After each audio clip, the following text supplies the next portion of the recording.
Friends எல்லோரும் எப்படி இருக்கீங்க? இன்றைக்கி ஆட்டுக்குடல் அதாவது போட்டி குருமா தான் செய்ய போகிறோம் ஹோட்டல் ஸ்டைலில். வாங்க எப்படி செய்யலாம்னு பார்க்கலாம்.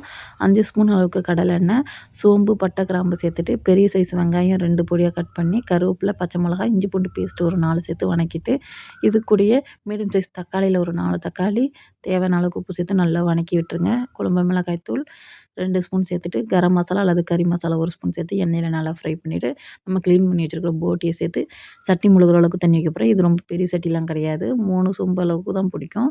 பாருங்கள், இதில் நான் சேர்த்துக்கிறேன். இதை அரை சட்டி ஆகிற அளவுக்கும் நல்லா கொதிக்கட்டும். மூடி போட்டு வச்சுட்டு நம்ம 1/4 மூடி தேங்காய், 1 ஸ்பூன் ஜீரகம், 1 ஸ்பூன் சோம்பு, ஒரு 10லேருந்து 15 முந்திரி, பாதாம் ஒரு 5 சேர்த்து நைஸாக அரைச்சி எடுத்துக்கலாம். குழம்பு நல்லா அரை சட்டிக்கு வற்றி வந்துருச்சு. இப்போ நம்ம இதை சேர்த்துக்கலாம்.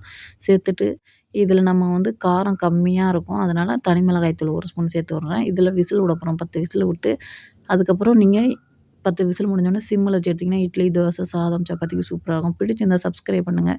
க்ளீனிங் வீடியோ ஷார்ட்ஸில் போடுறேன்.